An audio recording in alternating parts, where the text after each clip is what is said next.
In the small Italian town of Assisi, during the late 12th century, a man was born who would leave an indelible mark on the world. His name was Francesco di Pietro di Bernardone, but he would be known to all as Francis. Francis grew up in a wealthy family. The son of a prosperous cloth merchant, he lived a carefree life, enjoying the luxurious and pleasures that his family's wealth afforded him. However, a series of events would soon set him on a path that would change the course of his life forever. I had it all: wealth, status, and admiration of my peers. But deep down, I felt growing emptiness, a longing for something more. My dear Francisco, may you always follow your heart and find true happiness, no matter where it leads you. Son, you have been blessed so many gifts. Use them wisely and make me proud.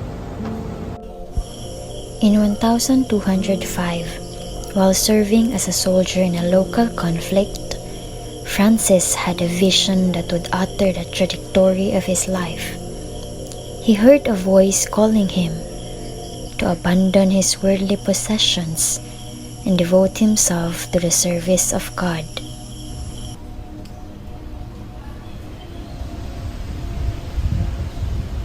Francis!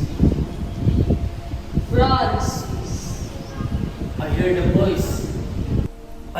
voice. Clear as day, telling me to leave everything behind and follow him. At that moment, I knew my life would never be the same.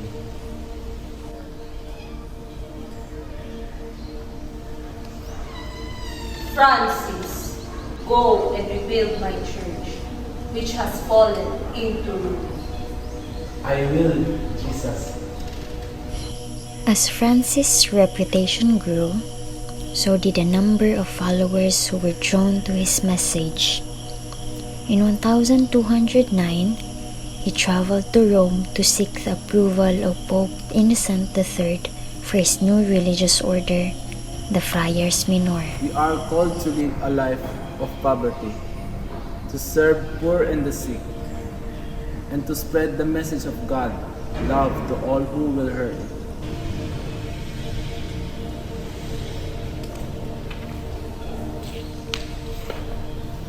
Your vision is bold and inspiring, Francis. I grant you my blessing to establish your order. Over the next decade, Francis and his followers established monasteries throughout Europe, spreading their message of peace, love, and service.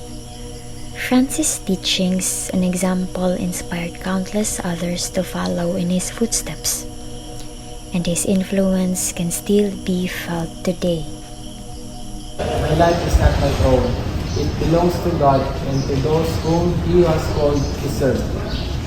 My example inspired to others with compassion, humility, and love.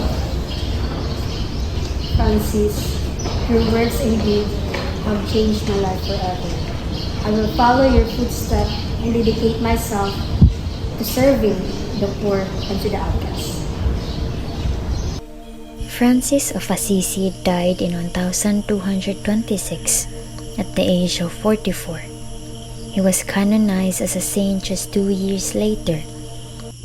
Today, the Franciscan order he founded continues to carry on his legacy, serving the poor and spreading the message of God's love throughout the world.